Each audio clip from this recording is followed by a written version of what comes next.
Ketika dilihat Bileam bahwa baik di mata Tuhan untuk memberkati Israel, ia tidak mencarikan pertanda lagi seperti yang sudah-sudah, tetapi ia menghadapkan mukanya ke arah padang gurun.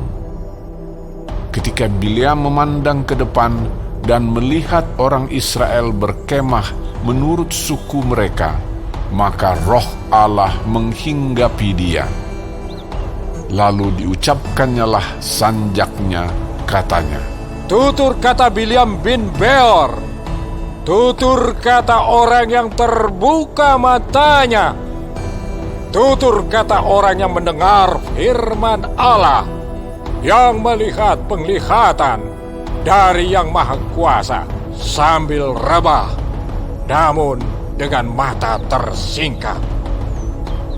Alangkah indahnya kemah-kemahmu, hai Yakub, dan tempat-tempat kediamanmu, hai Israel, sebagai lembah yang membentang semuanya, sebagai taman di tepi sungai, sebagai pohon gaharu yang ditanam Tuhan, sebagai pohon aras di tepi air. Air mengalir dari timbanya, dan benihnya mendapat air banyak-banyak. Rajanya akan naik tinggi melebihi Agag, dan kerajaannya akan dimuliakan. Allah yang membawa mereka keluar dari Mesir adalah bagi mereka seperti tanduk kekuatan lembu hutan. Bangsa-bangsa yang menjadi lawannya akan ditelannya habis, dan tulang-tulang mereka akan dihancurkannya dan akan ditembaknya tembus dengan panah-panahnya.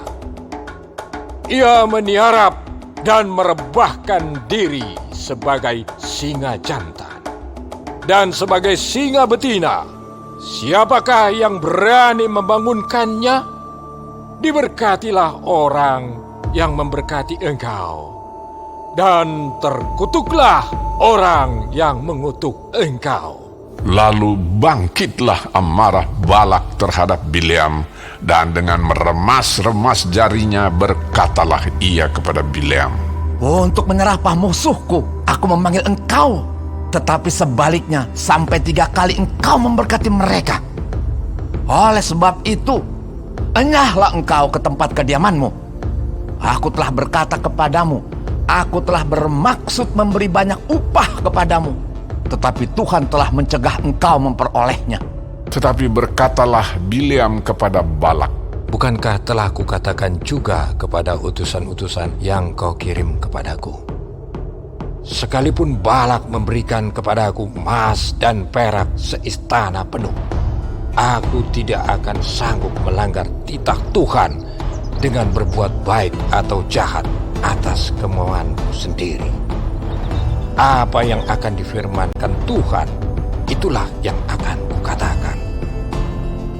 Dan sekarang, aku ini sudah hendak pergi kepada bangsaku. Marilah, kuberitahukan kepadamu apa yang akan dilakukan bangsa itu kepada bangsamu di kemudian hari." Lalu diucapkannyalah sanjaknya, katanya, "Tutur kata Bileam bin Beor, tutur kata orang yang terbuka matanya, tutur kata orang yang mendengar firman Allah dan yang beroleh pengenalan akan Yang Maha Tinggi, yang melihat penglihatan dari Yang Maha Kuasa sambil rebah, namun dengan mata tersingkap. Aku melihat dia, tetapi bukan sekarang. Aku memandang dia, tetapi bukan dari dekat. Bintang terbit dari Yakub, tongkat kerajaan timbul dari Israel, dan meremukkan pelipis-pelipis Moab, dan menghancurkan semua anak Sem. Maka Edom akan menjadi tanah pendudukan dan Seir akan menjadi tanah pendudukan musuh-musuhnya itu. Tetapi Israel akan melakukan perbuatan-perbuatan yang gagah perkasa. Dan dari Yakub akan timbul seorang penguasa yang akan membinasakan orang-orang yang melarikan diri dari kota. Ketika ia melihat orang Amalek, diucapkannyalah sanjaknya, katanya, Yang pertama di antara bangsa-bangsa ialah Amalek, tetapi akhirnya ia akan sampai kepada kebinasaan. ketika ia melihat orang Keni, diucapkannyalah sanjaknya, katanya, Kokoh tempat kediamanmu, tertaruh di atas bukit batu sarangmu. Namun orang Keni akan hapus. Berapa lama lagi maka Asyur akan menawan engkau? diucapkannyalah juga sanjaknya, katanya, Celaka! Siapakah yang akan hidup apabila Allah melakukan hal itu? Tetapi kapal-kapal akan datang dari pantai orang Kitim. Mereka akan menindas Asyur dan menindas Heber. Lalu ia pun juga akan sampai kepada kebinasaan. Lalu bersiaplah Bileam dan pulang ke tempat kediamannya, dan Balak pun pergilah juga.